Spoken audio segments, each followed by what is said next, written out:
എന്നിട്ട് ഇഷ്ടമാണെന്ന് പറഞ്ഞില്ലായിരുന്നു.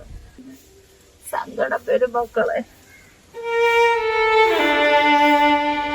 അമ്മ അനുഭവിക്കാൻ ഇനി ഒന്നുമില്ല മക്കളെ. അമ്മ ഒരാള് നോക്കുമായിരുന്നു. നമ്മുടെ നാട്ടുകാരനല്ലായിരുന്നു. ഇന്ന് അമ്മയുടെ കുറച്ച് കഥകളൊക്കെ വിശേഷങ്ങളൊക്കെ നിങ്ങളോട് പറയാം മക്കളെ. അമ്മ 5ാം ക്ലാസ് വരെ പഠിച്ചിട്ടുള്ളൂ. അത് കഴിഞ്ഞ് വീട്ടിൽ നിന്ന് വിട്ടില്ല കേട്ടോ. പിന്നെ ഒരു കുറച്ചൊക്കെ കഴിഞ്ഞപ്പോഴത്തേക്ക് അമ്മയുടെ കൂടെ ജോലിക്ക് പോയി തുടങ്ങി.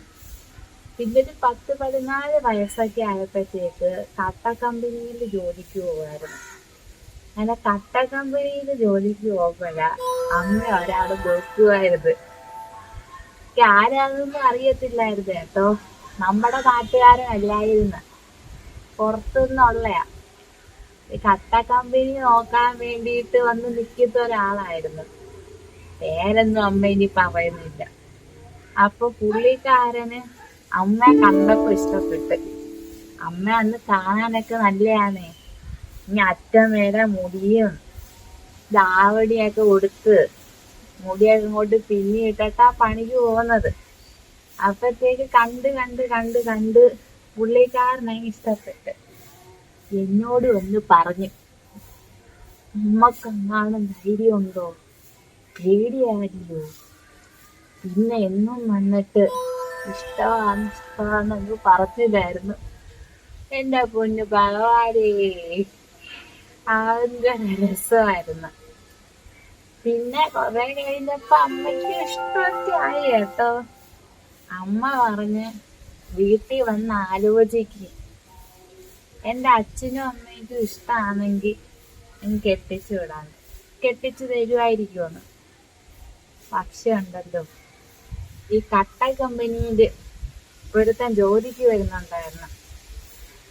എന്റെ ആങ്ങളയുടെ ഒരു കൂട്ടുകാരനായിരുന്നു.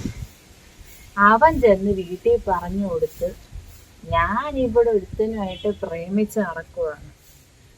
അങ്ങനെ വീട്ടുകാരെല്ലാരും കൂടെ പിടിച്ച് എന്റെ കൂട്ടുകാരൻ എന്നെ കെട്ടിച്ചങ്ങ് കൊടുത്തു. ഞാൻ എതിർത്ത്. അന്നൊന്നും നമ്മളെ വാക്കിനൊന്നും ഒരു വിലയില്ലല്ലോ മക്കള്.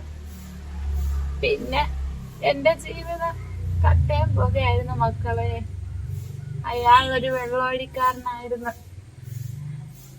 പിള്ളേരൊക്കെ ഉണ്ടായി. ഞാൻ വിചാരിച്ച് വെള്ളമടിയൊക്കെ മാറുമെന്ന്. എവിടെ, അവസാനം എന്നെ ഇട്ടേച്ച് അയാള് വേറൊരുത്തിയുടെ കൂടെ പോയി. പിന്നെ അമ്മ പിന്നെയും ഒറ്റയ്ക്കായി. കൊച്ചുങ്ങളെ നോക്കി വളർത്തി ഇങ്ങനെ എത്തി. അമ്മ ഇവിടെ ഇരുന്നാ സംസാരിക്കുന്ന കേട്ടോ. ചെറുതായിട്ട് മഴ പിടിക്കുന്നു. മഴ, നിങ്ങളുടെ അവിടൊക്കെ മഴ ഉണ്ടോ? ഇവിടെ ഇന്ന് ഇച്ചിരി വെയിലുണ്ടായിരുന്നു കേട്ടോ.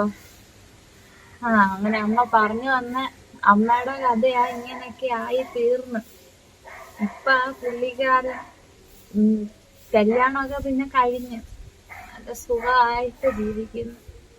പൊന്നും പോലത്തെ 2 പിള്ളേരൊക്കെ വളർന്ന് വലുതായി. അവർക്കും മക്കളായി. കൊച്ചുമക്കളുമായിട്ടൊക്കെ സന്തോഷായിട്ട് ജീവിക്കുന്നു. അമ്മയ്ക്ക് അത് കണ്ടാ മതി, സന്തോഷായിട്ട് ജീവിക്കുന്നത്. അമ്മയുടെ ജീവിതവും ഇങ്ങനായി. അയാളുടെ എങ്കിലും ജീവിതം രക്ഷപ്പെട്ടല്ലോ. പിന്നെങ്കിൽ ശരി മക്കളെ. എനിക്കത് പറയുമ്പോ എനിക്ക് സങ്കടപ്പെടും മക്കളെ.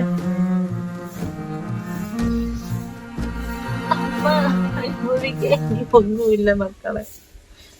എല്ലാം അമ്മ അനുഭവിച്ചു.